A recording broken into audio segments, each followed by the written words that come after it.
बिस्मिल्लाहिर्रहमानिर्रहीम। अस्सलाम वालेकुम नादरीन, आप यूट्यूब चैनल देख रहे हैं। मैं इमरान खान हूँ। कुछ खबरें आपको देते हैं, बहुत इंपॉर्टेंट हैं और अहम खबरें हैं। मेरी जो अपनी असेसमेंट है उसके मुताबिक अक्टूबर में इलेक्शन हो जाएगा पाकिस्तान में। अक्टूबर के बिल्कुल आगाज़ में या 15 सितंबर के बाद। यानी ये दो ऐसे एरियाज हैं, यानी 15 सितंबर से लेके 15 अक्टूबर के बीच में किसी भी वक्त पाकिस्तान में इलेक्शन हो जाएगा और ये सिनेरियो बनता चला जा रहा है और ऐसे ही होना है। ये ज़्यादा इम्कानात, 90% से भी ज़्यादा यही इम्कानात हैं। और मैं आपको अपनी सिर्फ फीलिंग नहीं बता रहा, जो मेरे पास मैसर इन्फॉर्मेशन है उसकी बुनियाद के ऊपर मैं आपको ये कह रहा हूँ। और ये बात अब बहुत सारे लोग जानते भी हैं। असल में PMLN ने जो फार्मूला तय किया था वो ये चाह रहे थे कि या तो वो इक़्तिदार में ही ना आते। पहले उनका ये इरादा था इक़्तिदार में आएंगे, जल्दी जल्दी सारे काम करेंगे, इलेक्शन करवाएंगे, इमरान खान की बहुत बुरी हालत है, उसको हराकर दोबारा अपना परमानेंट इक़्तिदार ले लेंगे। लेकिन अब कुछ और हो गया। वो जब इक़्तिदार में आए तो इमरान खान की मकबूलियत बढ़ गई, तो उन्होंने फौरी तौर पे फैसला किया कि अब इलेक्शन नहीं करवाएंगे बल्कि 1.5 साल इक़्तिदार के मज़े लूटेंगे। तो PMLN ने यह तय किया PDM की जमातों ने मिलकर कि हमें 2 बजट पेश करने हैं, एक बजट पेश नहीं करना। एक बजट ये जो 22-23 वाला आ रहा है अभी अगले महीने जून में, और दूसरा बजट जो 23-24 वाला आएगा अगले साल जून में। तो इन्होंने फैसला ये किया कि या तो ये दोनों बजट पेश करेंगे या फिर ये एक बजट भी पेश नहीं करेंगे। अब ज़रा उसकी वजह समझें। अगर एक बजट पेश कर देते हैं तो ये एक बड़ा मुश्किल बजट होगा। इस वक्त जो इकॉनमी की सूरत हाल पैदा कर दी है इन्होंने आने के बाद, हर चीज़ डाउन चली गई है। जितने भी आपके इंडस्ट्री चलाने वाले लोग हैं, जितने लोग आपकी इकॉनमी को समझते हैं, वो ये जान चुके हैं कि रिजीम चेंज ऑपरेशन के नतीजे में इकॉनमी को बहुत बड़ा धचका लगा है और मौजूदा हुकूमत ने गलत पॉलिसियां चल के पूरी इकॉनमी को शेक कर दिया है। और आपके ज़र मुबादला के ज़खायर हों या सरमायाकारों का एतमाद हो, वो सारा कुछ मुतज़लज़ल हो गया है। और ऐसी सूरत में आपकी इकॉनमी लगातार नीचे जा रही है। खुदा न खास्ता दिवालिया की तरफ आप जा सकते हैं। हालात बहुत पतले हैं। तो इसमें जो है वो PDM ने फैसला ये किया कि ये तो बहुत मुश्किल बजट है। अगर हमने ये कमज़ोर बजट दिया, लोगों के ऊपर बोझ डाला और उसके बाद इमरान खान हमारी हुकूमत को गिराने में कामयाब हो गया, तो फिर तो हमें इलेक्शन में जाना पड़ेगा। इतनी बुरी सूरत हाल में अगर हम इलेक्शन में चले गए तो हमारा बेड़ा ही गर्क हो जाएगा। ये असेसमेंट इन्होंने कर ली। तो इन्होंने ये सोचा कि या तो हम 2 बजट पेश करेंगे, यानी अगला बजट भी हम ही पेश करेंगे, इस पूरे साल में चीज़ों को संभालेंगे, आलमी महंगाई कम होगी, कुछ हालात बेहतर होंगे, कुछ हमें पैसा वैसा मिल जाएगा दूसरे मुल्कों से, अमेरिका से शायद कोई सपोर्ट मिल जाएगी। तो उन सारी चीज़ों को इकट्ठा करते रफ्ता रफ्ता रफ्ता जब पाकिस्तान तहरीक इंसाफ की जो इस वक्त उठी हुई है तहरीक, वो भी डाउन चली जाएगी, तो हम इलेक्शन करवा देंगे अगले साल। यानी इलेक्शन करवा देंगे 2023 में, और तब तक कुछ हम बेहतर हो जाएंगे और कुछ इमरान खान नीचे चला जाएगा, तो एक अच्छी पोजीशन में इलेक्शन लड़ लेंगे। तो 2 बजट पेश करने चाहिए कम से कम। तो फैसला ये हुआ PDM का कि या तो वो 2 बजट पेश करेंगे या एक भी नहीं करेंगे। मैं आपको फिर कह रहा हूं कि PMLN ने यह फैसला किया है और ये फैसला उन्होंने जहां जहां बताना होता है उन्होंने बात की है कि या तो हम 2 बजट पेश करेंगे या हम एक भी बजट पेश नहीं करेंगे। हम ये इतना बोझ नहीं उठा सकते। अब PDM की जो हुकूमत है, ख़ास तौर पे इम्पोर्टेड वज़ीर आज़म और उनके जो साथी हैं, उनके ऊपर बहुत ज़्यादा इस बात का दबाव है और उनको ये कहा जा रहा है कि आप इकॉनमी के मुश्किल फ़ैसले ले लें, लेकिन वो मुश्किल फ़ैसले नहीं ले पा रहे। बार बार वो कहते हैं कि पेट्रोल की कीमत ना बढ़ा के इमरान खान ने ज़्यादती की है और ख़ुद उस ज़्यादती का अज़ाला भी नहीं करते, यानी पेट्रोल की कीमत बढ़ाते भी नहीं है। वजह यह है कि वो खुद बार बार ये कहते रहे हैं कि हम जैसे ही आएंगे पेट्रोल की कीमत कम कर देंगे। 70 रुपये का पेट्रोल, 100 रुपये का पेट्रोल कुछ कहता था, कोई 70 रुपये का कहता था कि हम इतने का पेट्रोल देंगे। डॉलर 130 से 140 के बीच में अक्सर कहते थे कि इतने का हम डॉलर देंगे। डॉलर पहुंचा दिया इन्होंने 200 पे और पेट्रोल की कीमत बढ़ाने की इनकी हिम्मत हो नहीं रही। और ये सूरत हाल जो है ज़्यादा देर चल नहीं सकती। इस तरह तो पाकिस्तान की इकॉनमी का पट्टा बैठ जाएगा। फिर पाकिस्तान तहरीक इंसाफ की हुकूमत को कमज़ोर और गलत दिखाने के लिए इन्होंने कुछ फिगर्स देने शुरू किए हैं। पहले तो आ जाए कि ये जो PDM की जमातें हैं उनको इस बात की श्योरिटी नहीं है, क्योंकि इदारों ने अपने आप को सारे मामले से न्यूट्रल किया हुआ है। वो अब बीच में आने को तैयार नहीं है। और ये चाहते हैं कि इनके पास ये गारंटी मौजूद हो कि 2 बजट हम पेश करेंगे। गारंटी इनको कोई दे नहीं सकता। इमरान खान साहब इनके गले पे पकड़े हुए हैं, यहां से उन्होंने पकड़ा हुआ है और पब्लिक को लेके वो चढ़े हुए हैं एहतजाजों के ऊपर। और बहुत मुमकिन है कि वो लॉन्ग मार्च लेके इस्लामाबाद पहुंचने की तारीख दे दें और लोग वहां पे भी पहुंच जाएं, फिर एक नया मसला हो जाएगा। तो 20 तारीख को मुल्तान वाले जलसे में इमरान खान साहब लॉन्ग मार्च की तारीख का ऐलान करने वाले हैं। है ना, काफी मुश्किल सूरत हाल कि आप एक मुश्किल बजट दे दें, उसके बाद आपकी हुकूमत गिर जाए, तो फिर आप इलेक्शन कैसे जीतेंगे? कोई भी पॉलिटिकल पार्टी ये नहीं चाहेगी, ये बेवकूफ़ी कोई नहीं करेगा। वो यकीन दहानी चाहते हैं, वो उनको मिलती नहीं है, लिहाजा उनको ये नज़र आ रहा है कि उनको इलेक्शन में जाना पड़ेगा। और आने वाले 2 हफ्तों में, आज की तारीख आप नोट करें, मेरी असेसमेंट के मुताबिक और जो इन्फॉर्मेशन मुझे ऐसा लगता है कि मुख्तलिफ इन्फॉर्मेशन की बुनियाद के ऊपर कि इलेक्शन पाकिस्तान में, यानी ये हुकूमत ज़्यादा से ज़्यादा 15, 16, 17 दिन, इससे ज़्यादा नहीं चलेगी। ये बजट पेश नहीं करेंगे और असेंबलियां तहलील कर देंगे। उसका एक और रीज़न भी है, क्योंकि बजट पेश करने के लिए तैयारियां की जाती हैं। मौजूदा इंपोर्टेड हुकूमत बजट के लिए कोई तैयारी नहीं कर रही। यानी बजट तो वैसे ही डिपार्टमेंट बनाते हैं, बहुत सारी चीज़ें तैयार हो जाती हैं, लेकिन इनकी जानिब से बजट के ऊपर काम नहीं हो रहा। ऐसा कुछ दिखाई नहीं दे रहा कि ये वाली हुकूमत पाकिस्तान का आने वाला बजट पेश करने जा रही है जून में। लिहाजा टेक्नोक्रेट्स की एक हुकूमत बन जाएगी मुबैना तौर पे, ऐसा लगता है, और वो फिर पाकिस्तान का बजट पेश करेगी। टाइम गुजरेगा 3 महीने, 3.5 महीने, और उसके बाद पाकिस्तान में आम इंतखाबात हो जाएंगे। और आम इंतखाबात जो हैं वो 15 सितंबर से लेकर 15 अक्टूबर के दरमियान हो सकते हैं। और उन इंतखाबात के अंदर फिर PMLN के पास भी मार्जिन होगा, यानी वो महंगाई को और जितनी खराबियां पाकिस्तान में हैं उनकी जिम्मेदारी डालेंगे इमरान खान साहब पे। इमरान खान साहब ये कहेंगे मैं तो ठीक चल रहा था, और उनके पास भी बहुत सारे एविडेंस हैं, वो डालेंगे ये सारी जिम्मेदारी इनके हुकूमत गिराने, खुद हुकूमत में आने और हुकूमत में आने के बाद इकॉनमी को तबाह करने के ऊपर। वो इन पे डालेंगे, ये उन पे डालेंगे, और पब्लिक जो है वो फैसला करेगी कि इन दोनों में से किसको हुकूमत में आना चाहिए। लेकिन ये फैसला पब्लिक का होगा, अमेरिका का नहीं होगा। तो अमेरिकन रिजीम चेंज ऑपरेशन के मुताबिक पाकिस्तान की हुकूमत नहीं चल रही होगी, बल्कि पाकिस्तान की हुकूमत पाकिस्तान की पब्लिक बनाएगी। चाहे वो PTI बनाए, चाहे वो PMLN या पीपल्स पार्टी बनाए, या कोलिशन गवर्नमेंट बन जाए, कुछ भी हो जाए, लेकिन वो पाकिस्तान की हुकूमत बनाएगी, अवाम बनाएगी। अब इसके अंदर 2-3 चीज़ें आप देख लें कि जो मौजूदा हुकूमत है उन्होंने एक बहुत बड़ी कंपेन शुरू कर दी है, जिसके ऊपर वो बहुत पैसा खर्च कर रहे हैं।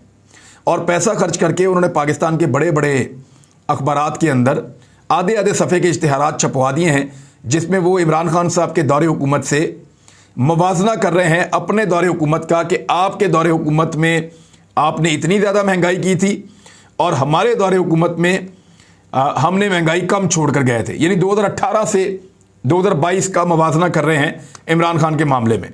और बदला था, बदलेंगे इंशाअल्लाह, ये वो लिखते हैं। अवाम सब जानते हैं, इस किस्म की चीज़ें वो करते हैं कि महंगाई बहुत बड़ी है। लेकिन देखिए, महंगाई तो हर 4-5 साल के बाद बढ़ जाती है।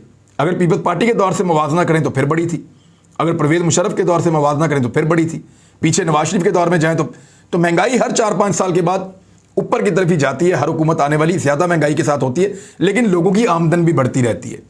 अब इसके काउंटर में पाकिस्तान तहरीक इंसाफ ने भी अपने फैक्ट्स एंड फिगर्स देना शुरू किए हैं, और वो भी अब इसी काम पे लग गए हैं।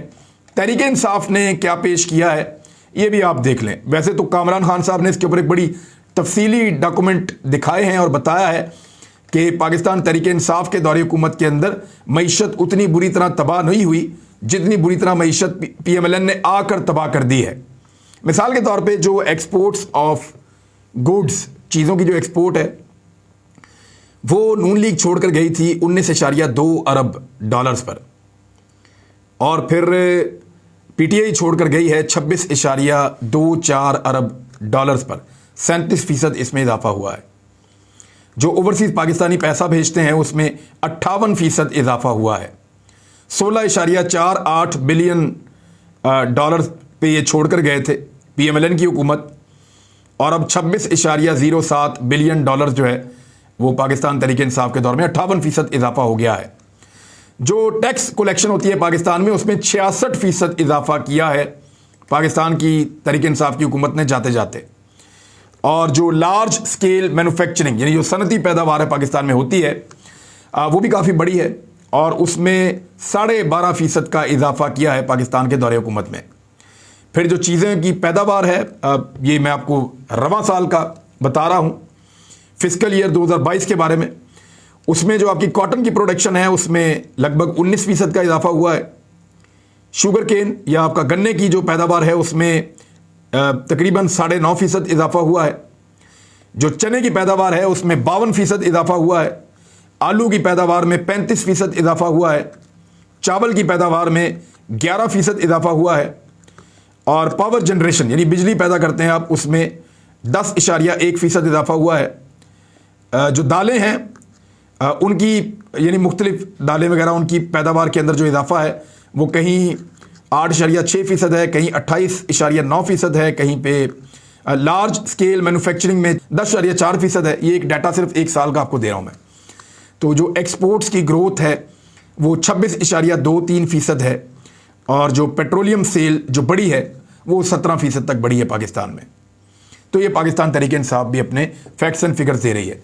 अगर आप गौर करें पिछले इंतखाबात में जाएं तो आपको साफ नजर आएगा कि इस किस्म के इश्तिहारबाजी और इस तरह का जो डाटा, इस किस्म का जो एक दूसरे के खिलाफ प्रोपेगेंडा वो इलेक्शन से बिल्कुल पहले होता है। तमाम पॉलिटिकल पार्टीज जब इलेक्शन के अंदर जा रही होती हैं तो उन दिनों में वो ये सारी चीज़ें कर रही होती हैं जो इस वक्त हुकूमती वसाइल से PMLN कर रही है और पाकिस्तान तहरीक इंसाफ भी अपने इश्तिहार चला रही है। PMLN तो 80-80 सेकंड का यानी 1.5 मिनट का इश्तिहार जो है वो टीवी चैनल्स के ऊपर भी मुबैना तौर पर वो लोग चला रहे हैं। तो वो तो पैसा सरकार का बहुत खर्च कर रहे हैं।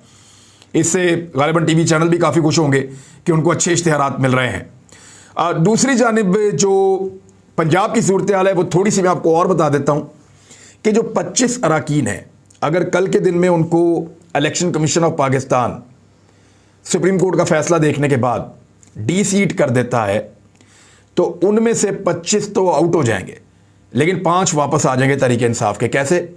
क्योंकि ये अकलियती और मखसूस नशिस्तें थी। अकलियती और मखसूस नशिस्त का बंदा या बंदी जब निकलता है तो उसकी जगह दूसरा इंडक्ट हो जाता है, वो आ जाता है।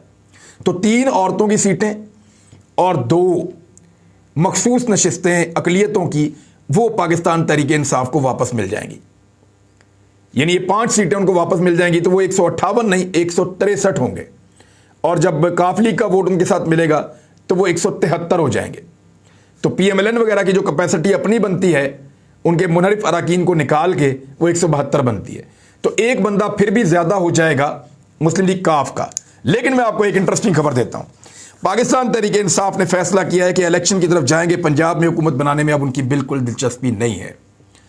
जो इस हुकूमत ने कर दिया है, इंपोर्टेड हुकूमत ने, और हालात को जहां तक पहुंचा दिया है, तहरीक इंसाफ ने यह फैसला किया है कि इमरान खान साहब की क़यादत में कि हम अब हर हाल में सिर्फ और सिर्फ इलेक्शन में जाएंगे। और यह फैसला उन्होंने अपने जो इत्तेहादी हैं उनको भी बता दिया है, यानी काफ लीग को उन्होंने बता दिया है कि हम इलेक्शन में जाएंगे लेकिन हमजा शहबाज की हुकूमत भी नहीं चलने देंगे और कोशिश करेंगे कि हम इलेक्शन में जाएं। हमारी इस बात में दिलचस्पी नहीं है कि हम पाकिस्तान में दोबारा हुकूमत बना के और हुकूमत करना शुरू कर दें। इन्होंने बहुत बुरी हालत कर दी है इकॉनमी की। एक पूरी और तगड़ी हुकूमत चाहिए इत्तेहादियों के बगैर जो इस मुल्क को आगे बढ़ा सके और आगे चला सके। अब ये है वो मामला जिसके ऊपर पाकिस्तान तहरीक इंसाफ आकर अड़ गई है। लेकिन एक चीज़ और भी है, ये जो 25 अरकान मुनहरिफ होंगे ना, इनके पास एक और चांस होगा कि ये अपील में चले जाएं और अपील में 1 महीना लगता है। तो 1 महीने के बाद जब ये फारिग होंगे तो तब 5 सीटें वापस तहरीक इंसाफ को मिलेंगी। लेकिन इतना लंबा ये मामला चलने वाला नहीं है। मेरी इंफॉर्मेशन के मुताबिक मैक्सिमम 15 दिन लगेंगे और ये सब कुछ तहलील हो जाएगा और सूरत हाल यकसर तब्दील हो जाएगी। इश्तिहारात का मुकाबला चल रहा है, वो सारा कुछ आप देख रहे हैं। मरियम नवाज के जलसे के लिए एक नया काम डाल दिया गया है कि मरियम नवाज के जलसे के लिए ये फ़ारूक हबीब साहब ने इसको ट्वीट किया है। इसको आप देख लें। फ़ारूक हबीब साहब ने जो ट्वीट किया वो देखें। उन्होंने कहा, सरगोदा कंपनी बाग में मरियम सफदर के जलसे की खातिर नून लीग ने सरगोदा फुटबॉल ग्राउंड को मसमार कर दिया है। वहाँ जो बिल्डिंग बनी हुई थी उसको गिरा दिया है क्योंकि मरियम नवाज साहबा का वहाँ पे जलसा होना है। क्या कोई पूछने वाला है कि ये मरियम सफदर कौन है जिसके लिए सरकारी जगहों को मसमार किया जा रहा है? शरीफ खानदान जहाँ भी गया वहाँ तबाही के असरात आना शुरू हो गए। अब ये फुटबॉल ग्राउंड जो है, इसकी जो बिल्डिंग है उसको गिरा दिया गया है ताकि ग्राउंड ज़रा खुला खुला हो जाए और अच्छे तरीके से वहाँ पे एक जलसा का बन जाए मुबैना तौर पे, जो फ़ारूक हबीब साहब ने रिपोर्ट किया है।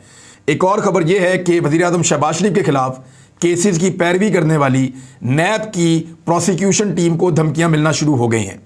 यानी FIA का तो प्रोसिक्यूटर जो है, जो प्रोसिक्यूशन कर रहे थे शहबाज शरीफ वाले मुकदमे की, उनको तो फारग कर दिया गया ना, उनको तो जाना पड़ गया क्योंकि दिलचस्पी खत्म हो गई FIA की। लेकिन ये केस कभी ख़त्म नहीं होते, ये मौजूद रहते हैं। जब ये इक़्तिदार में नहीं होंगे तो इनको इन्हीं केसेस का सामना करना पड़ेगा। अब जो नैब की प्रोसिक्यूशन टीम है उनको धमकियां मिल रही हैं। तफसीलात के मुताबिक प्रोसिक्यूशन टीम को धमकियां मिल रही हैं। धमकियां नैब रेफरेंसेस में पेश होने वाली टीम को मिली, जिसमें प्रोसिक्यूशन टीम को केसेस की पैरवी करने से रोकने की कोशिश की गई। प्रोसिक्यूशन टीम को बात ना मानने पर संगीन नताइज की भी धमकियां दी गई। इस हवाले से नैब प्रोसिक्यूशन टीम ने आला हुकाम को आगाह कर दिया है। अब एहतसाब अदालत में 3 मुख्तलिफ रेफरेंसेस हैं शहबाज शरीफ के खिलाफ और उनकी समाअत चल रही है, जिनमें मनी लॉन्ड्रिंग का एक रेफरेंस, एक आशियाना का है और एक रमज़ान शुगर मिल का है। तो इनकी तहकीकात चल रही हैं। चीज़ें आपके सामने हैं। जब हुकूमत में है, ताकत में है तो धमकाते हैं और हर एक को धमकाते हैं। लेकिन मेरे ख्याल में पाकिस्तान काफ़ी हद तक बदल चुका है। अब वो धमकियों में नहीं आ रहा, बल्कि लोग रिएक्ट कर रहे हैं, लोग सामने आकर जवाब दे रहे हैं। और आने वाले दिनों में इलेक्शन के अलावा अब इन सब के पास कोई और चारा नहीं होगा। अब तक के लिए इतना ही। अपना ख्याल रखिएगा, अपने इस चैनल का भी। अल्लाह हाफ़िज़।